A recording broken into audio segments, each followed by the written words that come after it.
On va prier. Mais j'aimerais juste partager quelque chose qui va nous préparer à entrer dans la prière. Amen. Parce que nous allons vraiment prier. Nous voulons faire monter la vapeur. Mais dans quelques minutes seulement, je vais partager quelque chose qui va nous préparer dans la prière. Et je prie que le Saint-Esprit nous aide à arriver à cet endroit-là. Il va mettre dans ta main une clé, une petite clé, mais qui va ouvrir des très très grandes portes. Tu sais de quoi je parle. Il va mettre dans ta main c'est une petite clé que tu connais, mais tu vas comprendre ça mieux encore et ça va t'aider à ouvrir même des portes blindées. Tu vas les ouvrir. Amen. Tu vas appliquer ça pas seulement ce soir dans la prière ici, mais si tu appliques ça pour toute ta vie de prière va changer. Et tu auras des résultats.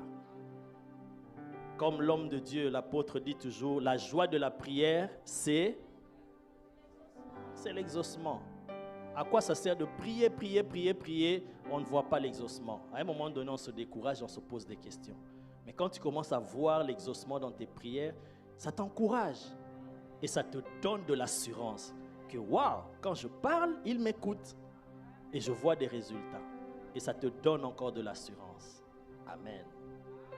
Ouvre ta Bible dans Jacques, chapitre, ce n'est pas un enseignement, c'est juste une parole qui va nous préparer pour entrer dans la prière.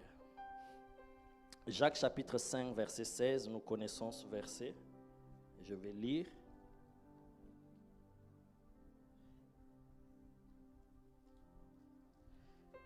Jacques, chapitre 5, verset 16. Je lis. Confessez donc vos péchés les uns aux autres et priez les uns pour les autres, afin que vous soyez guéris. Ce n'est pas le message du jour, mais ce verset est quand même un peu compliqué. On ne l'applique pas très souvent. Ici, on dit, confessez donc vos péchés les uns aux autres. Ça a double sens. Premier sens, si j'ai fait du mal à ma sœur, je viens lui demander pardon, je confesse mon péché, c'est-à-dire ma sœur, tout à l'heure j'étais mal parlé, j'étais mal répondu, pardonne-moi. C'est ça aussi, confesser mon péché à l'autre. Mais aussi l'autre sens là qui est vraiment compliqué, qu'on n'applique pas souvent, c'est que j'ai commis un péché. Par exemple, le péché le plus populaire que vous connaissez. Un exemple, je tombe dans l'impudicité. Est-ce que j'aurai vraiment le courage de venir voir mon frère Hugues? Hugues, tu sais, il y a 2 semaines, je suis tombé dans l'impudicité. La Bible dit confesser les péchés les uns aux autres. Je viens vers toi, mon frère, parce que je te fais confiance. Je viens confesser ce péché. Parce qu'il n'est pas précisé seulement confesser chez les pasteurs, confesser les uns les autres. Donc je viens, je lui dis ça pour que je me décharge et prions ensemble. Soutiens-moi dans la prière. Mais est-ce que de nos jours, vraiment, on peut le faire? Tu dis seulement maintenant. Même pas une seconde. C'est déjà viralisé sur TikTok, sur tous les réseaux sociaux. Est-ce que je mens? Compliqué. Ce n'est pas le message du jour. La dernière phrase, c'est ça qui m'intéresse. La prière fervente du juste a une grande efficace ou une grande efficacité. La prière fervente du juste a une grande efficacité. Il y a une autre version qui dit la prière du juste qui est faite avec zèle, avec ferveur, avec passion, avec tout son cœur, cette prière-là, elle est très puissante. Amen. Il y a une version en anglais que j'aime aussi, Amplified Bible, qui dit la prière que le juste fait, cette prière-là qui vient du fin fond de son cœur, Cette prière-là qui est ressentie vraiment du fin fond de son cœur et qui est une prière insistante, cette prière-là possède une très, très grande puissance. C'est fort, hein?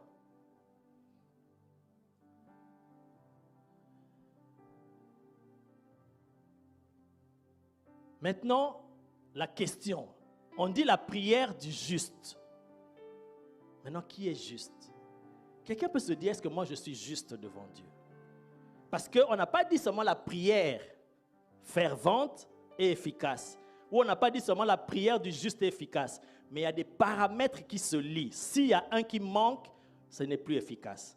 Mais il faut que la prière du juste, qui est faite vraiment du fin fond de son cœur, c'est cette prière-là qui est efficace. Ça veut dire qu'il produit des résultats, qui fait trembler l'enfer, qui détruit les œuvres du diable, qui apporte des délivrances, des guérisons. Quand tu pries pour ta famille dans ta chambre, au village là-bas, il y a des choses qui se passent. C'est ça cette prière-là. Maintenant, la prière du juste. Qui est juste? Quelqu'un peut se dire, mais est-ce que moi je suis vraiment juste?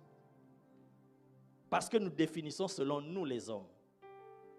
Mais laisse-moi te dire, parce que ce n'est pas un enseignement donc je ne vais pas traîner sur ça, mais j'aimerais juste te dire, toi qui as donné ta vie à Jésus, qui as reçu Jésus-Christ comme Seigneur et Sauveur, tu es juste aux yeux de Dieu. Ça n'a rien à voir avec les péchés. Même si tu as commis un péché avant de venir ici, tu as menti, tu as fait quelque chose, ça ne fait pas que tu n'es plus juste aux yeux de Dieu. Non, ça c'est le mensonge du diable.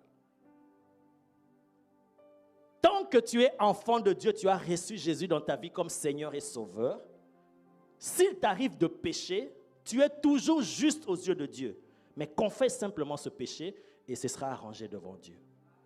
Donc que le diable ne te trompe pas, que quand tu pêches, tu n'es plus juste. Donc ça ne te concerne pas, ça te concerne.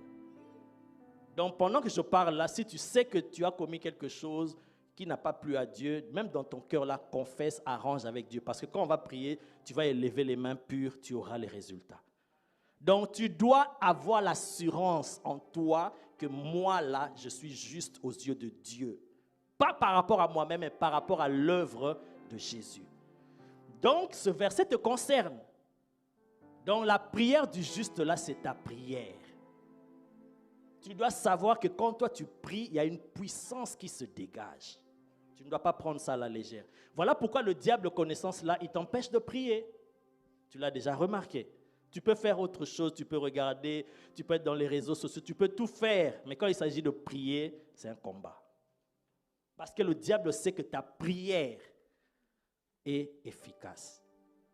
Ça, c'est la première chose. Donc, tu dois savoir que tu es juste. Ta prière du juste est efficace. Maintenant, il faut que quelque chose d'autre soit rajouté. La prière qui est faite avec zèle, avec passion, avec tout son cœur. Tu es vraiment dedans. Quand tu pries, tu ne regardes pas à gauche, tu ne regardes pas à droite. Tu ne pries pas, Seigneur, je prie pour ma famille, je demande l'intervention. Tu es en train de penser à autre chose, tu es en train de penser à des factures, ou tu es en train de regarder quelqu'un dans la salle, comment il prie. Ça, tu n'es pas dedans. Ta prière n'aura pas vraiment d'efficacité. Mais la prière fervente, c'est quoi? Quand tu pries, tu fermes même les yeux pour éviter la distraction. Tu oublies celui qui est à ta gauche et à ta droite. S'il faut te retirer dans un coin là, te mettre quelque part dans la salle pour que tu sois concentré, cette prière-là a une grande efficacité. Tu fais ça venant de ton cœur. Et on rajoute quelque chose en disant la prière insistante. Tu insistes dans la prière. C'est quoi par exemple? C'est parce que parfois nous répétons les paroles, nous multiplions des vaines paroles comme Jésus a dit, mais parfois tu peux rester dans une parole. La Bible dit dans le jardin de Gethsémane, Jésus a prié 3 fois. Et la Bible dit il a répété les mêmes paroles, c'est-à-dire il a insisté sur le sujet. Sauve-moi, Père. S'il est possible que cette coupe s'éloigne de moi, mais non, pas ma volonté, mais ta volonté.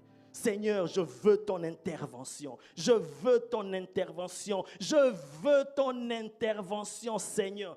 Tu es et les gestes, et ton cœur, tu es en train d'insister. C'est ça la prière fervente. Si tu commences à prier comme ça, tu es concentré dans ta prière, tu mets ton esprit, ton âme et ton corps dans ce que tu fais là. C'est puissant. Je prie pour ma famille, Seigneur. Je suis en train de détruire toutes les cérémonies qui ont été faites dans mon village. Je suis en train de brûler ces marmites, ces casseroles. Je détruis ces alliances. Pendant que tu dis ça, si tu es concentré, ton esprit est arrivé jusque dans ton village. Tu es vraiment en train de prendre en esprit les ordonnances, les alliances, les contrats que les parents ont signés. Tu es en train de les déchirer. Et quand tu arrives à cette dimension de prière, tu auras les résultats. Voilà pourquoi il est dit, la prière fervente du juste a une très très grande puissance, efficacité. Désormais, prie comme ça. Quand il faut prier, prends ça au sérieux. Tu entres en prière, vraiment tu dis, je dois, c'est un travail. C'est un travail, tu oublies celui qui est à ta gauche et à ta droite. On va faire ça tout à l'heure et fais ça dans ta maison. Quand tu entres dans cette dimension-là, tu auras certainement des résultats. Et là, tes yeux peuvent s'ouvrir, tu vois des visions. Et là, tu peux avoir une parole de connaissance. Si par exemple tu es en train d'intercéder pour quelqu'un, Seigneur, je prie pour ma sœur Tara, je prie pour elle, Seigneur, interviens dans sa vie, Seigneur, vois cette situation, je t'expose cela, je veux voir le changement dans sa vie, je veux voir le changement dans sa vie, tout ce qui la dérange, Seigneur, que cela puisse sauter, je brille, quand tu fais ça, à un moment donné, boum, tes oreilles peuvent s'ouvrir, tu entends une parole pour elle. Dieu te donne une parole de connaissance. Ou tu peux avoir une vision pendant que tu pries comme ça. Dieu te montre une vision pour elle. Et tu dis, c'est comme ça que tu vas voir que même les dons en toi commencent à s'ouvrir. Amen. Et ça, c'est la prière que le diable a peur. Prie comme ça. N'est-ce pas que Dieu a dit, vous me chercherez, vous me trouverez, mais seulement si vous me cherchez de tout votre cœur. C'est ça la seule condition. Il n'a pas dit, vous me chercherez, vous me trouverez. Voilà pourquoi beaucoup de gens cherchent Dieu, mais ils ne le trouvent pas. Parce qu'ils ne le cherchent pas de tout leur cœur. Ils ne mettent pas le cœur, ils mettent juste la tête. Ça se passe seulement au niveau de la tête, mais le cœur n'y est même pas.